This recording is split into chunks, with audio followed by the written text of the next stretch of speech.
Chères internautatrices et chers internautateurs, amateurs de bienvenue dans cette Trick Track TV où nous allons évoquer la règle de la guerre des moutons, un jeu signé Philippe Despalières, édité par les éditions lui-même, parce que lui-même Philippe Despalières. Alors c'est coédité par les éditions lui-même et les éditions Asmodée. Asmodée. Ah d'accord, oui, parce qu'il y a le logo là. Parce que le pauvre petit éditeur n'avait pas les moyens de l'éditer tout seul. Non, c'est pas vrai.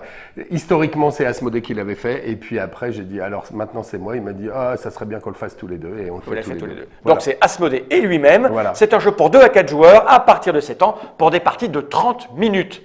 Oui. C'est exactement ça. Cette petite boîte, j'en ai pas besoin, je vais la poser juste ici. Je vais montrer quand même la règle pour que les gens se rendent compte que ce que tu vas expliquer est lisible très rapidement, puisque la règle est super légère. Voilà, c'est une petite page comme ça. Hein. Et puis un petit peu de l'autre côté. Donc il n'y a pas grand-chose à lire, hein, mais tout ça, on n'en a pas besoin parce que tu la connais forcément par cœur. Un petit peu. Hein. Donc ça, je vais le poser là. C'est un jeu, on l'a dit dans une petite vidéo précédente, où on a réexpliqué un petit peu les tenants et les aboutissants de, c'est vrai, c'est surprenant, ce jeu qui est sorti il y a à peu près 15 ans. On revient dessus parce qu'il n'y avait pas de Trick Track TV, pas d'explication. Et c'est un jeu qui se vend toujours énormément, donc il n'y a pas de raison que sur la fiche de Trick Track, il n'y ait pas la vidéo d'explication. Donc c'est parti Philippe, comment ça marche? Alors, on peut jouer de 2 à 4 joueurs. C'est très important. Il y a un intérêt à 2, une qualité de partie particulière. Il y a un intérêt à 3, il y a un intérêt à 4. Ça veut dire que c'est un jeu typiquement familial. On peut jouer à partir de 7 ans jusqu'à beaucoup. Ça ne veut pas dire que quand on va être adulte, on va s'emmerder. Comme je disais comme slogan, vous pouvez jouer avec vos enfants, c'est une très belle manière de jouer avec eux. Vous pouvez les laisser jouer tout seuls et vous pouvez jouer quand ils sont couchés. Comment ça se passe? On part de la place centrale du village. On est dans un petit village, probablement méridional. Et la place centrale du village, il y a un puits et des maisons. Ça, on l'installe au début sur la table. Chacun pioche 4 tuiles. Parce qu'on a un sac ici qui est rempli de tuiles. Les tuiles sont recto-verso. C'est très important pour les possibilités de jeu. Donc les tuiles, il y a un côté et de l'autre, c'est autre chose. Mais c'est toujours des moutons. C'est pour ça que quand on joue, on peut prendre les tuiles dans sa main. Je ne sais pas si la caméra peut regarder. Et les lire comme un livre. On fait ça. Justement, non. Comme ça. Regarde-moi comment je fais. Et du coup, tu peux faire comme un livre, aller regarder tes deux côtés. Comme ça, il fait comme ça, lui. Il fait ça, et il fait ça, comme des pages qu'on tourne. Et du coup, tu peux voir tes trucs. Voilà, l'intérêt de ces tuiles recto-verso, c'est le nombre de possibilités de jeu qui est beaucoup plus fort que si on avait un seul côté. Chacun en prend 4, et celui qui a vu des moutons la dernière fois, le plus récemment, commence. Comment on joue? Le principe de base, c'est les dominos. Comme là, on est au centre de la place du village, il faudrait que je mette, par exemple, un élément de village. Donc, si ça touche là, je peux le mettre. Si ça touche là, je ne peux pas le mettre parce qu'il faut faire comme les dominos, le même élément contre le même élément. Village contre village. Là, ça va. Quand ça touche ça, je peux repiocher une tuile. Admettons que le joueur suivant pose celui-là. Si ça touche, il repose une tuile. Il repioche une tuile, ok. Admettons que moi, je pose celui-là. Comme ça touche de deux côtés, je repioche une tuile pour chaque côté qui touche. Alors, petite question. Déjà, je vois que tu l'as mis parce que c'est des moutons noirs. Voilà. Village, mouton noir, forêt. Mouton bleu, mouton jaune, etc. mouton jaune. Okay. Voilà. Donc, je peux poser des tuiles à condition que la face qui touche, s'il n'y en a qu'une, ou les 2 faces qui touchent, s'il y en a 2, ou les 3 faces qui touchent, s'il y en a 3, ou quelquefois, très rarement, les 4 faces qui touchent la même couleur. Et dans ce cas-là, je pioche jusqu'à 4 tuiles. Et c'est un des intérêts tactiques de ce jeu. Si je pioche plusieurs tuiles, j'ai donc plus de possibilités pour jouer, et je vais donc avoir plus de richesse de jeu que le voisin qui a posé bêtement, ou voilà. Et si je ne peux pas poser? Et si je ne peux pas poser, je passe mon tour. Et jusqu'à présent, ça ne m'est jamais arrivé. Il y a toujours moyen de continuer. Les probas disent que ça peut arriver que c'est pas possible. Mais tu l'as jamais vu. Mais je l'ai jamais vu. Ok. Et sinon, si tu peux pas poser, tu passes. Bon, c'est super, mais comment je gagne et comment ça finit? Je vois que tu as des gens devant toi. Alors au début, tu répartis à chacun ce petit pion mystérieux. Ah, ok. qui dit quelle Ah, couleur de on a un mouton. objectif secret, mais bien Voilà. évidemment, de bien sûr, c'est bien sûr. Donc, soit je suis le joueur qui contrôle les moutons bleus, le rose, Voilà. mais personne ne sait qui est Et quoi. au départ, personne ne sait qui est qui. D'accord. Et quand on joue à 3, il y en a un au moins, on ne sait pas. Et il y en a un qui n'est pas attribué. D'accord. Et quand on joue à 2, il y en a 2 qui ne sont pas attribués. Et quand Ok. on joue à 4, tous sont attribués, mais à qui on ne le sait pas. Ok. Et le but de chacun, c'est de faire le plus grand enclos fermé de sa propre couleur. Et on va compter à la fin le nombre de moutons qu'il y a dans cet enclos. C'est pas le plus d'enclos, c'est le plus grand Enclos enclos. avec le plus de moutons. Et par exemple, c'est pour ça que j'avais commencé, si j'arrive à faire un très bel enclos comme ça noir, est-ce qu'on peut Alors, voir il est fermé, hein, on constate qu'il est Il fermé. est parce fermé qu'il y a de soit la par une barrière. clôture, soit par un bout de forêt. Voilà, ça, c'est fermé. Et dans ce cas-là, je peux compter 1, 2, 3, 4, 5, 6, 7, 8. C'est les points t'as que 8 j'aurai points. à la fin. D'accord. Alors que le pauvre jaune, il a fait un truc de 2.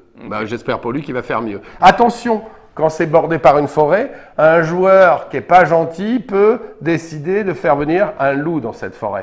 Et si le loup est dans la forêt, évidemment, il va pouvoir manger tous les moutons qui bordent et donc, donc il marque pas les points. ça vaut plus rien.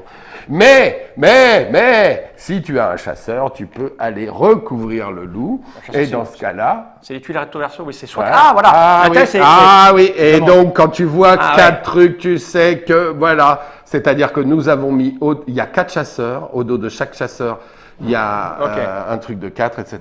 D'accord. Et donc, Ouais. c'est une tuile très bien, mais très bien des deux côtés. Donc, Ok. Et donc, c'est pas- par exemple, si tu m'as mangé tous mes moutons noirs parce que je suis Ouais. noir, je peux quand même gagner. Avec ou- un autre parce que enclos. j'ai un autre enclos qui est plus loin. Voilà. Ok. Et attention, le rouge aussi, si on lui met un truc forêt, il va se faire bouffer. Mais est-ce que je peux mettre un chasseur préventif avant comme ça? Alors, vous pouvez mettre un chasseur. Un loup ne vient pas dans une forêt où il y a D'accord. un chasseur. Et si il y Et a- s'il y a plusieurs loups, il faut plusieurs chasseurs. Mais est-ce que je peux poser mon chasseur ici? Ça fait quoi Non. ça? Rien. Ça fait rien. Une fois qu'il y a un loup, c'est que Tu dessus. poses dessus. D'accord. C'est tout simple. C'est tout simple. Alors, c'est tout simple. Après, il y a des petits éléments tactiques très importants. C'est que, évidemment, vous pouvez essayer de faire le plus grand enclos possible. Vous pouvez aussi essayer d'abîmer l'enclos des autres. Et il y a 2 manières d'abîmer un enclos. Soit faire en sorte qu'il ne puisse pas se refermer. Il y a des petites lois. C'est que, par exemple, on sait que cette tuile ne pourra jamais être faite. Il n'y a jamais de tuile village-forêt. Soit vous ouvrez tellement l'enclos de l'autre qu'il ne pourra jamais le refermer. À vous de voir la tactique à employer, en sachant que vous allez combiner les tactiques. À la fois, il vous faut gagner des pièces, à la fois, il vous faut empêcher les autres, à la fois, il faut surveiller le vôtre, à la fois, vous pouvez faire croire que vous avez telle couleur pour que les autres vous empêchent, alors qu'en fait, avez vous avez l'autre. une autre couleur. Alors, un autre élément de règle, vos tuiles secrètes, vous pouvez les jouer à un moment. Et j'ai pas dit que les loups et les chasseurs et les tuiles secrètes, c'est spécial. Chacun joue un tour, mais quand vous avez un loup, vous pouvez le jouer n'importe quand. Vous dites, je joue un loup! Ok. Vous jouez un loup. Un autre peut dire, je joue un chasseur. Il prend le tour. D'accord. Et après, le tour repart normalement. On revient, si c'est un joueur qui est là, on revient à Voilà, celui-là. c'est Ok. ça. Je joue un loup. Je joue un chasseur. Et c'est pareil pour se dévoiler. Je me dévoile! D'accord. Là, on constate que tu es le bleu et tu le poses pour t'agrandir ton Voilà. truc. L'intérêt, c'est que quand on joue un loup, on peut aussi le jouer à son tour. Ça veut dire qu'on peut jouer son tour normal plus un loup, son tour normal plus un chasseur, son tour normal plus un loup plus un chasseur. D'accord. Et on peut jouer son tour normal plus un loup plus un chasseur plus sa tuile spéciale. Et quand on joue sa tuile spéciale, on a en plus un coup gratuit. Donc tout d'un coup, vous jouez 5 coups de suite. Et est-ce que tu pioches systématiquement si je Et pose- oui, et à chaque fois Même que le tu loup joues, et même le chasseur. si le loup, il va toucher deux terrains, évidemment, à chaque fois que j'essaye, je ne Ah, trouve on pas le la comprend, tuile on correspondante. comprend. On a compris. Imagine un terrain Voilà, et ben s'il touche de deux côtés le loup, il touche deux tuiles. Si D'accord. le chasseur il touche de deux côtés, il touche deux ok. tuiles.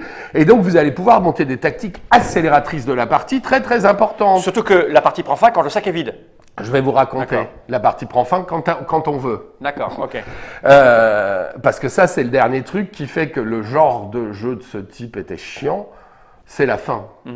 Et là, j'étais assez fier de ma fin. Vous allez voir après. Mais ce que je voulais dire, c'est que quand on joue son pion, alors par contre, tout le monde sait qui vous êtes. Alors pour les enfants, j'avais pris un pion spécial qui permet de dire maintenant on sait que machin est le bleu, pour pas oublier. Non, mais pas tellement, on l'a pas vu. Mais en fait, vous avez. Bon, c'était mignon pour les enfants, quoi, mais. Tu le récupères parce qu'il est posé sur le côté. Parce qu'il est posé sur le côté. Les vrais joueurs, au bout d'un certain temps, on sait très bien qui a joué quoi et on n'a plus besoin de le faire. N'oubliez pas que c'était fait à une époque, il y a 15 ans, où le public, il fallait le prévenir encore plus fort. L'intérêt de jouer ça, c'est donc qu'on va piocher, qu'on compte le nombre de moutons supplémentaires. Alors maintenant, la règle de la fin de partie, elle est assez intéressante. On joue, on joue, on joue. À la fin, on n'aura pas le même nombre de tuiles. Le joueur qui veut s'arrêter de jouer s'arrête quand il veut, il dit j'arrête.